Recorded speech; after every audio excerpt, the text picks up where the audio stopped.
Story time. So there's a Russian story called Vasalisa. It's Russian, it's Romanian, it's Yugoslavian, and it's Polish. It actually goes through all of the Baltic countries as well. Vasalisa lives with a stepmother and two stepdaughters of that stepmother, or we would say they're her stepsisters. And of course, the stepmother and those stepdaughters really didn't too much care for Vasilisa.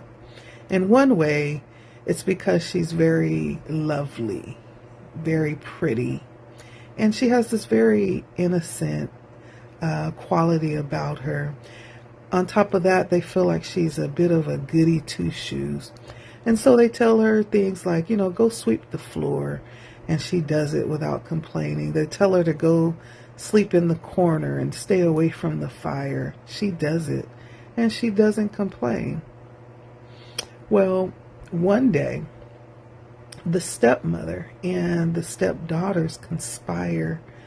And they decide they're going to get rid of Vasilisa for once and for all, because they really can't stand it. They can't take her any longer.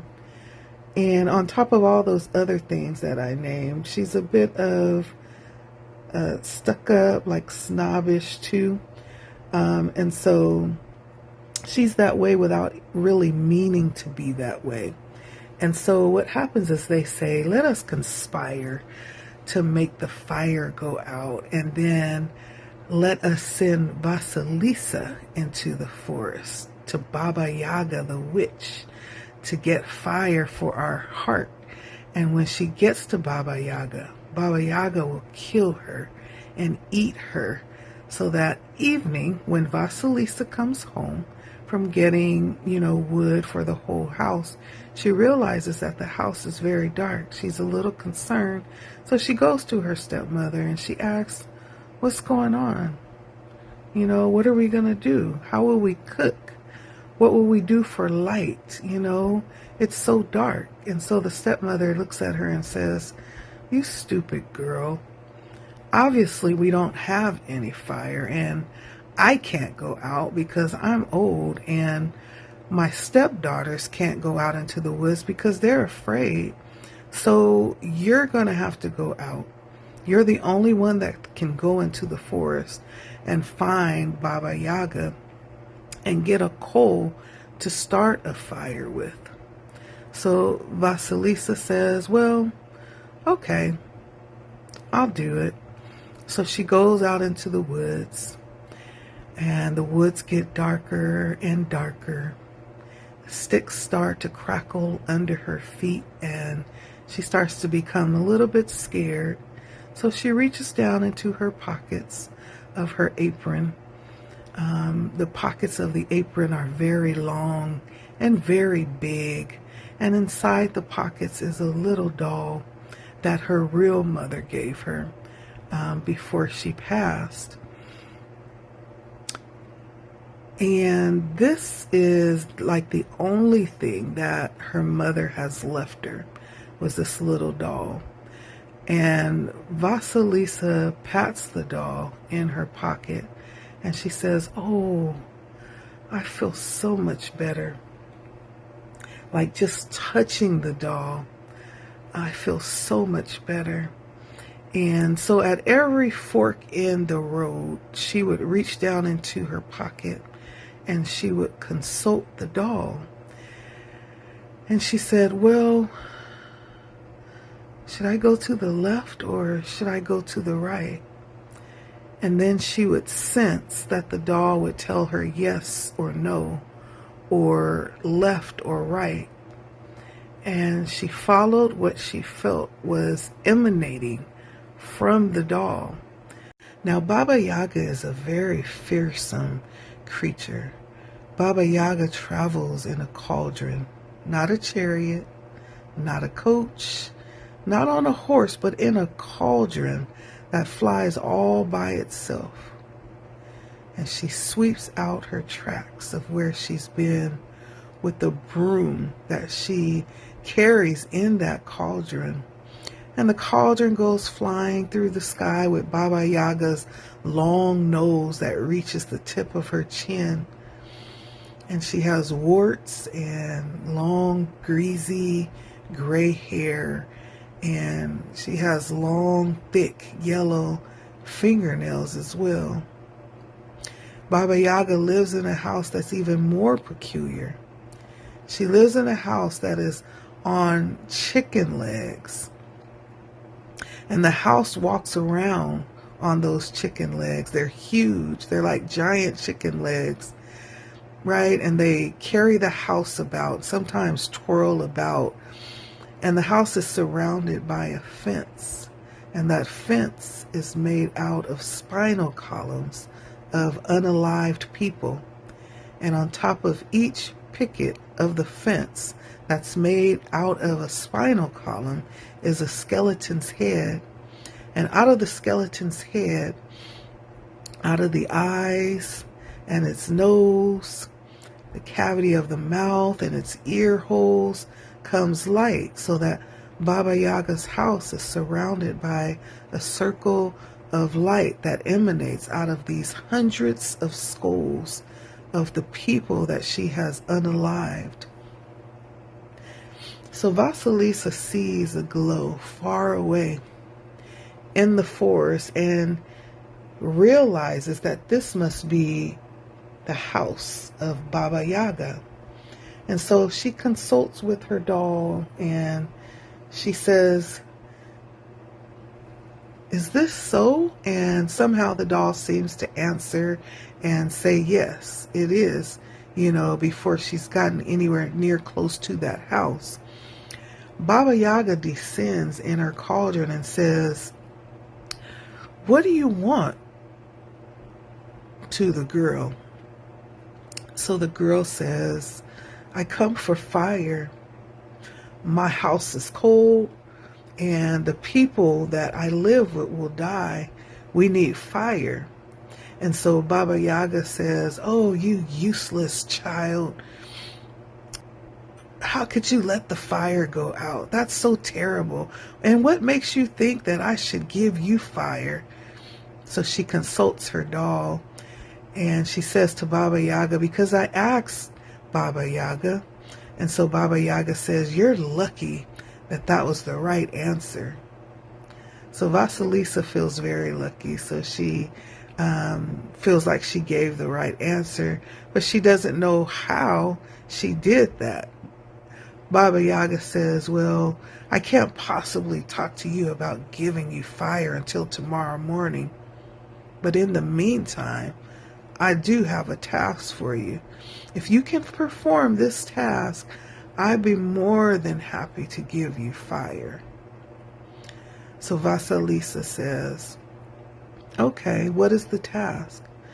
And Baba Yaga points over to her side yard where there's a great big mound of dirt. So she says, "In that pile of dirt over there are poppy seeds. There are thousands, there are millions of poppy seeds. And I want in the morning to have one pile of poppy seeds and one pile of dirt. I want them separated from each other." Vasalisa almost faints. And she says, "Oh my goodness, how will I ever do that?" So she reaches down into her pockets and touches the doll. And the doll tells her, "Don't worry about it. We'll take care of it." So Baba Yaga goes ahead and goes to sleep that night as Vasalisa tries to start picking the poppy seeds out of the dirt. And she gets sleepier and sleepier and sleepier. And when she awakens in the morning, she goes, "Oh no," she's startled, and she realizes that she fell asleep. So she says, "Oh my gosh, I'm going to be killed. I didn't get the job done." And then she looks around and there's a wonderful, neat pile of poppy seeds. And there's a wonderful perfectly neat pile of dirt right next to it. So Vasalisa says, "Oh my." Baba Yaga comes out of her house and says, "Well, lucky for you, little girl. I see you were able to do it. Well, I'll tell you what. Here, you take this skull on a stick and take it home with you. There's your fire. Don't ask any questions. Just be on your merry little way." So Vasalisa starts to thank her, but the little doll in her pocket sort of jumps up and down a little bit. And Vasalisa realizes that she must not thank Baba Yaga. She just needs to kind of take the fire and go. So she goes through the woods and she turns at every crook in the road that the doll tells her to. And then night falls. And so she's coming through the forest with the head, this skull on the stick, with the fire coming out of its eyes and its mouth and its nose cavity and its ear holes as well. And she gets closer and closer to her house, and closer and closer. And the stepmother and the two stepdaughters look out the window. And then they begin to see this glow approaching from the forest. And they can't imagine like what that glow could be, because they figured, since it's been so long, Vasalisa's been gone, right? She's been gone so long, she must be dead by now, or unalived by now. And Vasalisa comes closer and closer, approaching the house. And the mother and those stepdaughters are so horrified to see a disembodied skeleton with fire coming out of its ears and its eyes and its nose cavity and its mouth. And they go into like this kind of fainting spell. And then when Vasalisa comes in the door, feeling all triumphant, and riding on her high horse, and wonderful because she survived this terrible assignment, this terrible adventure. And here she's brought the fire that was requested. And then suddenly the skull leaps out of her hand and leaps onto the stepmother and the stepdaughters and burns them to cinders. This is a story of a feminine spirit guided by intuition. I believe that intuition is probably the greatest gift that women have. It's like a divining instrument, or it's like a crystal, or a magic wand. It's like a wise old woman, like a grandmother that is with you always, that tells you exactly what the matter is. She tells you exactly whether to go left or right, and has instincts that are right and, good. The story of Vasalisa has to do with being one of those mistaken. She's born into a family, or given to a family, that can't understand her or appreciate her as far as they are concerned. And so they revile her. They hate her. There's a concept called xenophobia, and that means the fear of strangers. And almost all fairy tales and all mythology, many, many stories about the stranger, the odd one, the strange one, the unusual one. And often that person is the one who is really connected to their instincts, very connected to their deep, sensual, animal, wild psyche. So they send her away because she's different. And they say, go and do this thing. And if you survive, ha ha ha, because you won't, then they may accept you. This is a very critical idea because a lot of women who are raised in families that are not accepting go on tremendous big quests. They have to go get 3 PhDs and they have to, hang upside down from Mount Everest.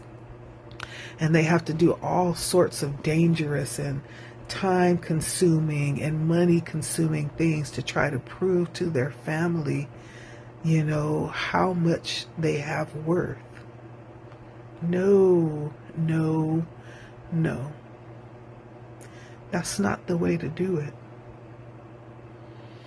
I think VASALISA shows us very critically and very justly that the way to connect, to feel full and good no matter what fearful things you have to confront in psyche as well as in your individual process, that the way to do that is not to rely on the family of origin, but to rely on your own intuition, your own inner knowing, your innate sense of being. You see, VASALISA's doll is her intuition, and it was given to her by an angel mother, by a mother that no longer exists. And we all have angel mothers. Sometimes they are sort of living in the flesh, but there are women who, I don't know, you take one look at them and you just go, mama. You just know that they are mother to you. They are like fairy godmother to you. They are like mentors to you. They are like the mother that you never had, and these women are angel mothers. They are usually grown up by the time you meet them, or at least in their late adolescence. But they are very critical to our development of our intuition, because usually their sole purpose in helping us and helping you and caring about us and loving us is to reconnect us with the wild instincts within us. There were some things mentioned in this book about what women can do to reconnect with the wild, instinctual nature. And I don't suggest that you do all of these, but that you think carefully about which ones would be ones that would work for you.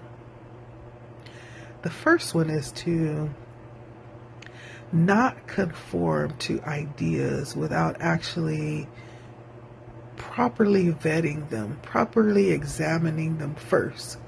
So for instance, if all of your friends are working for, a certain Democratic Party for the next presidential election, and you want to be with your friends because it's a good social time, maybe instead you might want to think about what it is that you really believe.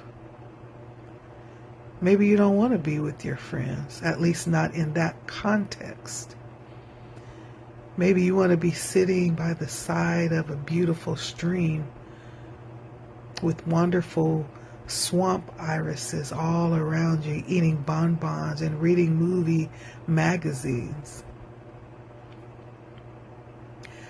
The way to begin connecting with the wild is to ask ourselves what it is that we want. What is it that you want? Now, a very important concept is the difference between things that beckon us and things that come from our soul. This is how that works. If you could imagine a smorgasbord table And it has many, many things on it. It has things like whipped cream and, your favorite type of fish. If you're a salmon lover, it has bagels, breads, cakes, and cookies. It has roast beef, and it has rice, and it has curry, and it has many, many things for the table after table after table. And if you look at it and see certain things that appeal to you and think, ooh, I'd like to have a bagel and maybe some butter smeared on it with some honey, right? That looks good. That's an example of how you choose things that you like, things that beckon you. In other words, you choose them by the fact that they just happen to be in front of you at that time. If you want to connect to the instinctual self, to the soul of the feminine, which is natural and wild, then instead of doing that, you have to say to yourself, what am I hungry for? Without looking at anything, you have to go inside and say, what am I hungry for? What do I want today? I think I want, let's see, what would be really good? Peanut butter and jelly sandwich. Is that on the smorgasbord table? Probably not. Probably not. So this is a metaphor for how to reconnect with the instinctual self. If there's an opportunity to buy a bicycle, for instance, or there's an opportunity to take a trip to Egypt and you see the pyramids, you have to think, wait a minute, let's just forget that I have that opportunity. Let's go inside and say, what am I hungry for? Maybe I'm hungry for a motorcycle instead of a bicycle. Maybe I'm hungry for a trip to go see my grandma who's getting old instead of going to see the pyramids in Egypt. And if the answer is the pyramids in Egypt, then that's okay too. As long as there's an answer that comes from the instinctual self, from the VASALISA doll, in other words. That's really critical and really important. Second is that you can do things that free you and reconnect you. And it's not to allow anyone to compress what I call our vivid energies. And that means our opinions, our thoughts, our ideas, values, morals. There's no right, wrong, good, bad in this world. There is effective and ineffective. There is some things that are destructive versus engendering. But as you know well, a garden has to be tuned in the fall in order to prepare it for the spring. It cannot bloom all of the time. So there are certain destructive things that are a part of our cycle, and they have to be allowed because they are a part of our vivid energies. If we don't allow the vivid energies, or if we conform to people saying, oh, you can't say that, or you can't think that, or you can't do that. Well, I won't like you anymore if you do that, or I'll punish you, or I'll leave you, or, well, you're not one of my children if you do that, right? What happens is Those proclivities for expression go into the shadow. In other words, they go into unconscious, where they fester and they mold around and they burble around until one day, under the right amount of pressure, they burst out the sidewall.